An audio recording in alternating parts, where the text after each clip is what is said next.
Video મારફતે એક સમુદાયને ઉશ્કેરવાનું કામ કરે છે, એક સમુદાયના લોકોને એવું કહે છે કે આ લોકો ઉપર કડક કાર્યવાહી અને ઊંધું લટકાવવાનું કામ કરે છે। તમારા બાપનું રાજ છે ઊંધું લટકાવવાનું? તમારા બાપનું રાજ છે કે ત્યાં કચ્છનું મુસ્લિમ સમાજે શું બંગડીઓ પહેરી લીધી છે ઊંધું લટકાવશે? આવા વિડીયો મારફતે ઉશ્કેરણીજનક જે નિવેદન આપે છે, હું આવા લુખ્ખા તત્વોને, આવા જુગારીઓ ક્લબ ચલાવનાર વ્યક્તિઓને કહીશ कि मुस्लिम समुदाय चुप नहीं बैसे। ये थे शकील समा जो AIMIM पार्टी के हैं। वो बता रहे थे कच्छ में कल रात में मांडवी में जो आरोप लगाया था कुछ लोगों ने कि हम गणपति विसर्जन करने आए थे तो कुछ लोगों ने पत्थर मारा किया। मुस्लिम ऑफ गुजरात के YouTube के प्लेटफॉर्म पर कल ये वीडियो भी बनाई थी।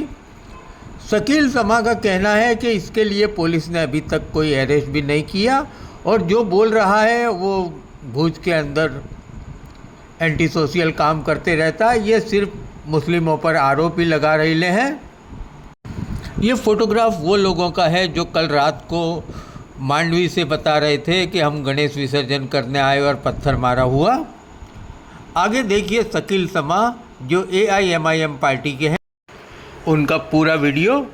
ये वीडियो KP न्यूज़ कच्छ के सौजन्य से मुस्लिम ऑफ गुजरात के YouTube प्लेटफॉर्म पर हम रिलीज कर रहे हैं। ખરેખર કાલે રાત્રે એક વિડીયો વાયરલ થયેલ જેમાં અમુક શખ્સો દ્વારા એવું જણાવવામાં આવેલ કે ગણેશજીને મૂર્તિના વિસર્જન માટે લઈ જાય છે તે વ્યક્તિઓ ઉપર પથરાવ થયેલ છે અને એ વ્યક્તિઓ જેમાં એકનું નામ છે પૂજન ગોર, જે પોતે જુગારની ક્લબ નો સંચાલક છે, જે પોતે પોલીસની મીઠી નજર તળે અહીંયા ક્લબ ચલાવે અને જામીન લઈ અને ત્યાં પહોંચેલ હતો। તે વ્યક્તિ દ્વારા રાત્રેના દરમિયાનમાં એક વિડીયો વાયરલ કરવામાં આવે છે અને એક સમુદાયને ટાર્ગેટ કરી અને સુરતની ઘટનાને ટાંકી અને એ જણાવવામાં આવે છે કે મુસ્લિમ સમુદાયના લોકોને ઊંધો લટકાવવાની જે વાત કરે છે તો આ ખરેખર નિંદનીય છે। ખરેખર આવી કોઈ ઘટના માંડવી મધ્યે બનેલી જ નથી। આ ખરેખર જવાબદારી અહીંયા કચ્છ SP ની છે, જવાબદાર અધિકારીઓની છે કે આ બાબતે આગળ આવે।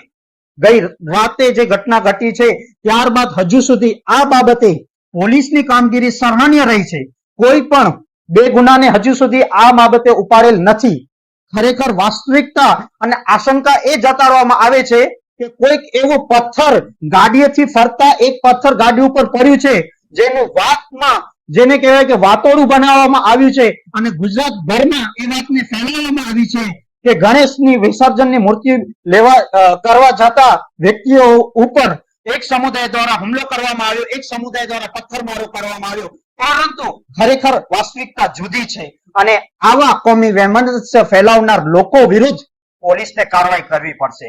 આવા લોકો જે પોલીસ સ્ટેશન ન જઈ અને વિડીયો મારફતે એક સમુદાયને ઉશ્કેરવાનું કામ કરે છે, એક સમુદાયના લોકોને એવું કહે છે કે આ લોકો ઉપર કડક કાર્યવાહી અને ઊંધું લટકાવવાનું કામ કરે છે। તમારા બાપનું રાજ છે ઊંધું લટકાવવાનું?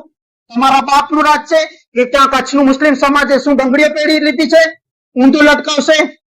આવા વિડીયો મારફતે ઉશ્કેરણીજનક જે નિવેદન આપે છે, હું આવા લુખ્ખા તત્વોને, આવા જુગારીઓ ક્લબ ચલાવનાર વ્યક્તિઓને કહીશ કે મુસ્લિમ સમુદાય ચૂપ નહીં બેસે।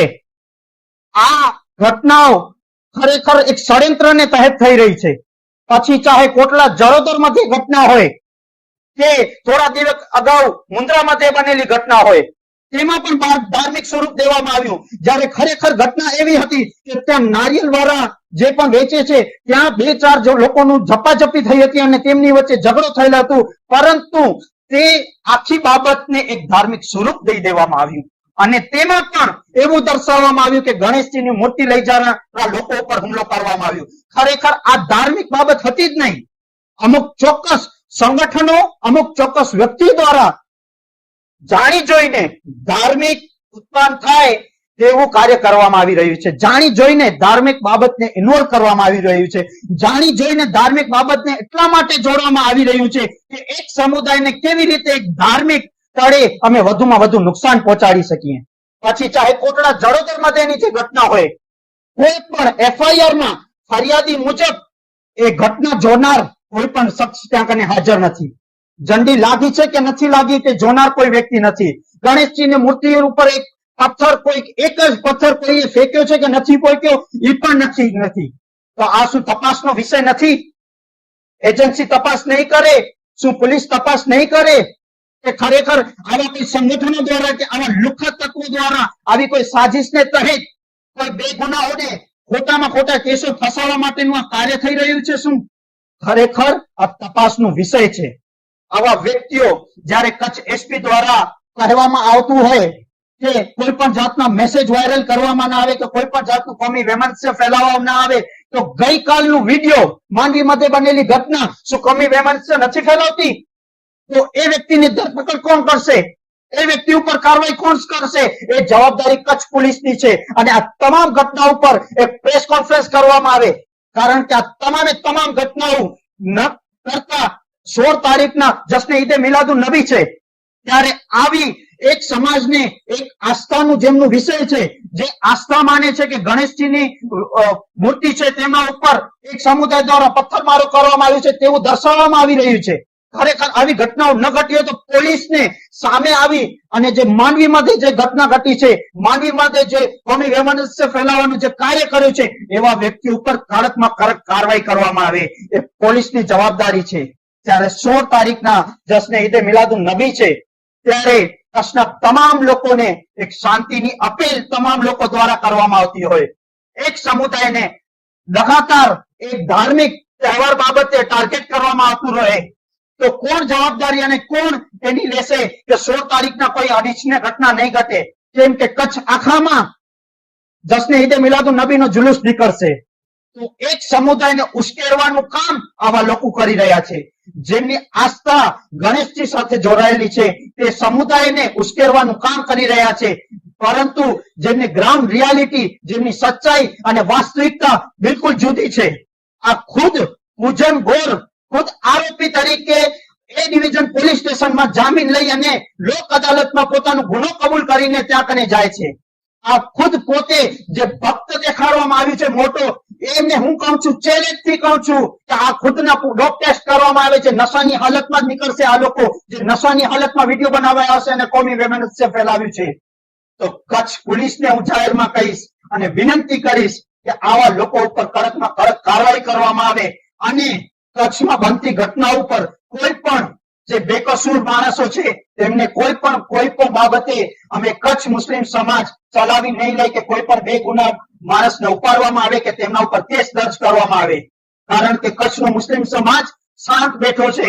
તહેવારો ટાણે અમે પણ લોકોની લાગણીઓને સમજીએ છીએ, અમે પણ માનીએ છીએ. હવે મદરસાઓને જ્યારે ચેક કરવા માટે મુખોચાને કચ્છ પોલીસ બોલાવે છે તો હું પણ વિનંતી કરીશ કે આવા સંગઠનોની વોટ્સઅપ ચેટિંગો તમે ચેક કરો કે શું કામ અને કયા ઉદ્દેશ્ય સાથે આવા લોકો આવું ઉપજાવે છે.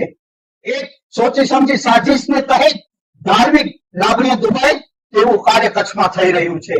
કચ્છની તમામ અમનપરસ્ત જનતાને વિનંતી કરીશ અહીંથી કે આવા લોકોથી, આવા ઉશ્કેરણીજનક નિવેદનો આપતા લોકોથી બચે અને શાંતિમય પોતાના તહેવારોને ઉજવે.